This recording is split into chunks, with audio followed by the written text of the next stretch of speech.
जय जिनेंद्र बंधुओं, आपका स्वागत है हमारे चैनल जैन मोटिवेशन में। आज हम एक ऐसी सच्चाई देखने वाले हैं जिसे देखकर आपके रोंगटे खड़े हो जाएंगे, जहां हम इतिहास के कुछ महत्वपूर्ण और गहरे मुद्दों पर चर्चा करते हैं। आज हम एक ऐसे विषय पर बात करेंगे। मित्रों, यदि आप जैन होकर भी क्रिसमस की शुभकामनाएं देते हैं अथवा 31 को सेलिब्रेट करते हैं, तो ये वीडियो पूरा ध्यान से जरूर देखना। इस बार दिसंबर में क्रिसमस की शुभकामनाएं देना बंद करके ये वीडियो लोगों तक शेयर अवश्य करें। साथ ही कमेंट्स में जय जिनेंद्र जरूर लिखना। ये घटना उन दिनों की है जब गोवा में जैन राजा का शासन चलता था। गोवा में जैनों की जनसंख्या उस समय लाखों में थी। गोवा की कुल जनसंख्या में लगभग 80% से अधिक जैन जनसंख्या थी। इसका मुख्य कारण यह था कि गोवा समुद्र किनारे बसा हुआ था और यहाँ पर बंदरगाह से वस्तुओं का व्यापार होता था। विदेशों से जहाजों में माल भरकर गोवा बंदरगाह आता था। जैन व्यापारियों द्वारा गोवा और उसके निकटतम गांवों में व्यापार किया जाता था। गोवा के नरवा कोठंबी कोरगांव, कुडनेम चंद्रपुरी, जिसे अब चंदौर नाम से जाना जाता है, इन सभी जगहों पर बहुतायत में जैन लोग रहते थे। बड़े बड़े भव्य जैन मंदिर थे। अहिंसा और जीव दया का पालन होता था। समृद्धशील जैन व्यापारी नीति पूर्वक एवं निष्कपट रूप से व्यापार करते थे। आज से लगभग 482 वर्ष पहले पोर्तुगाल के राजा जॉन तृतीय ने फ्रांसिस जेवियर को मिशनरी बनाकर 7 अप्रैल 1541 में भारत भेजा। भारत के गोवा में फ्रांसिस जेवियर 6 मार्च 1542 को पहुंचे। फ्रांसिस जेवियर ने गोवा में आते ही वहां रह रहे ईसाइयों की सहायता से गरीब परिवार के लोगों को धन आदि प्रलोभन देकर उन्हें ईसाई बना दिया। धीरे धीरे फ्रांसिस जावियर की ताकत बढ़ती गई। कुछ ही दिनों में जैनों के हाथ से सत्ता छीन ली गई। गोवा इंक्विजिशन, जो 1560 के दशक में शुरू हुई, एक ऐसी घटना थी जिसने न सिर्फ गोवा बल्कि संपूर्ण भारतीय उपमहाद्वीप के धार्मिक और सांस्कृतिक परिदृश्य को प्रभावित किया।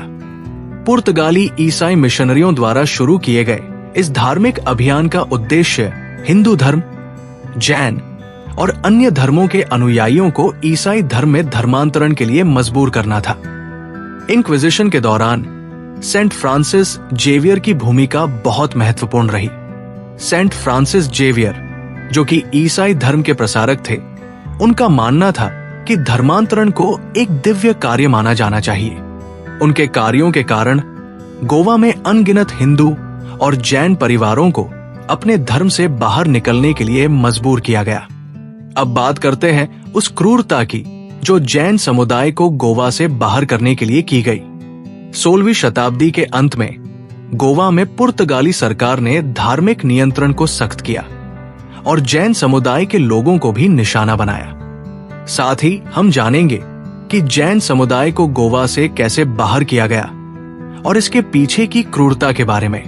तो आइए इस ऐतिहासिक विश्लेषण की शुरुआत करते हैं। सेंट फ्रांसिस जेवियर, जिन्होंने 1542 में भारत में ईसाई धर्म का प्रचार करना शुरू किया, उन्होंने गोवा में ईसाई धर्म को फैलाने के लिए कठोर कदम उठाए। जैनों से ईसाई बनने के लिए कहा गया। पहले धन दौलत का लालच दिया गया, किंतु जब फ्रांसिस जेवियर को पता चला कि जैन पहले से ही धनवान है, तो वो बलपूर्वक धर्म परिवर्तन करवाने पर उतर गया। जैन मंदिर एवं जैन तीर्थंकर भगवान की प्राचीन प्रतिमाओं को खंडित करवाकर तुड़वाने लगा। जैनों पर अत्याचार चालू कर दिया गया। ईसाइयों के अत्याचार से जैनों ने सब कुछ छोड़कर गोवा से पलायन कर अपने प्राण और धर्म को बचाया।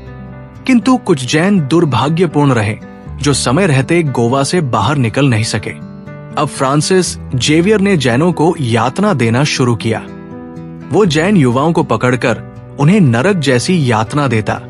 जैन स्त्रियों के साथ ऐसी बर्बरता करता जिसे शब्दों में बता पाना संभव नहीं है। महिलाओं के स्तनों को अलग करवा देता।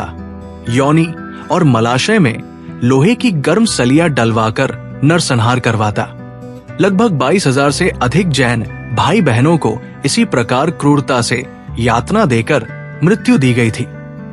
इसके के साथ साथ हिंदुओं को भी गोवा में इसी प्रकार से ईसाइयों के द्वारा यातना दी गई थी। धन्य है वो वीर जैन श्रावक श्राविका जिन्होंने मृत्यु स्वीकार की, किंतु जैन धर्म नहीं छोड़ा। धीरे धीरे पूरा गोवा ईसाई धर्म अपना चुका था। उसकी इस उपलब्धि के बाद फ्रांसिस सेवियर को सेंट की उपाधि दी गई। आज भी गोवा में कहीं पर भी भूमि खोदी जाती है तो वहां पर खुदाई में जैन अवशेष जरूर मिलते हैं। वर्तमान में गोवा में जैनों की जनसंख्या मात्र कुछ हजारों में ही है, किंतु आज भी बड़े बड़े प्राचीन जिनालय इस बात की पुष्टि करते हैं कि गोवा प्राचीन काल में जैनों का प्रमुख गढ़ था। आज गोवा में श्वेतांबर जैन मंदिर और दिगंबर जैन मंदिर विद्यमान है। साथ ही स्थानक्वासी उपश्रय भी है। मित्रों, विडंबना ये है कि इतना सब होने के बाद भी हमारी आंखें नहीं खुली है।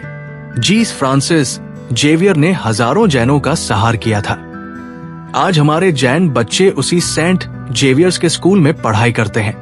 दुख की बात यह है कि आज भारत देश में सैकड़ों सेंट जेवियर स्कूल और कॉलेज चलते हैं, जहां पर हजारों की संख्या में जैन और हिंदू बच्चे पढ़ाई करते हैं। मित्रों, यदि आपने लेश मतलब थोड़ा भी जैनत्व बाकी है तो क्रिसमस की शुभकामनाएं देना बंद कर देना। इस वीडियो को शेयर कर लोगों तक वास्तविक सच्चाई जरूर पहुंचाएं। आखिर कब तक सोते रहोगे? जागो जैनो जागो, जिन शासन की जय जयकार। धन्यवाद। जय जिनेंद्र। हमारे साथ यह वीडियो देखने के लिए आपका धन्यवाद। ऐसे और वीडियो देखने के लिए चैनल को लाइक एंड सब्सक्राइब करके जाएं। जय जिनेंद्र।